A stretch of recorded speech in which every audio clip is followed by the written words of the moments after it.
नमस्कार, मी कीर्ती गायकवाड. स्वागत आहे आपलं आय न्यूज 28 मध्ये. चला तर मग जाणून घेऊयात महाराष्ट्रातल्या ताज्या घडामोडी. अकोलामध्ये बाबासाहेब या नावावे गोरगरीब अभ्यासू विद्यार्थी करिता डिजिटल 2 मंजिल इमारत शासनने तयार करावी. मिशन अभ्यासिका महासंघाच्या वतीने आपल्या प्रमुख 4 मागण्यासह एकदिवसीय धरणे आंदोलन करण्यात आले. यामध्ये प्रामुख्याने एक भारतरत्न डॉक्टर बाबासाहेब आंबेडकर यांच्या नावाने महाराष्ट्र राज्यातील गावासह शहरातील वस्त्यांमध्ये विद्यार्थ्यांना अभ्यास करण्यासाठी 2 मंजिल डिजिटल अभ्यासिका झाल्या पाहिजे.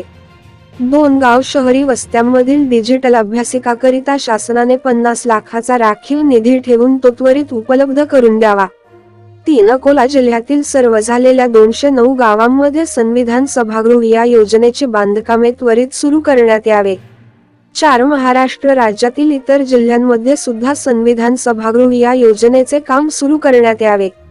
या प्रमुख मागणीचे आंदोलन करण्यात आले. या आंदोलनाचे नेतृत्व शंकर कंकाळ अध्यक्ष मिशन अभ्यासिका महासंघ यांनी केले.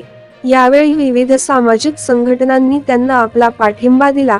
12 बलुतेदार अध्यक्ष अनिलजी शिंदे, गजाननजी वाघमारे, अण्णाभाऊ क्रांती सेना गजाननजी तायडे, अध्यक्ष बचपन बचाव, संघटना अध्यक्ष बाळूढुले पाटील, लहुजी छावा, सेना अध्यक्ष गजाननजी करडे, संतोषजी सफदे, अध्यक्ष कुंभार समाज संघटना प्रकाशजी दांडगे, अध्यक्ष द ग्रेट लहुजी शक्ती सेना अध्यक्ष संतोषजी ढुले, बहुजन विकास संघटना अध्यक्ष दीपकजी शिरसाट, कायदा भीमाचा संघटना पवनजी कनोजिया, रेखाताई घरडे, श्री भाऊ शाक्य, वनमाला बाई तायडे, आम्रपाली ताई गवई, आनंद मानकर, रूपाली खडसे, निरंजनजी लड्डा, विशाखा जाधव, आम्रपाली भगत, ज्योती वैद्य, वर्षाताई गजबिये, नितीनजी सपकाळ, शंकरराव इंगोले, मंगेश शिरसाट, सिद्धार्थ बागडे, विजयजी भटकर आदीसह लोक मोठ्या संख्येने उपस्थित होते.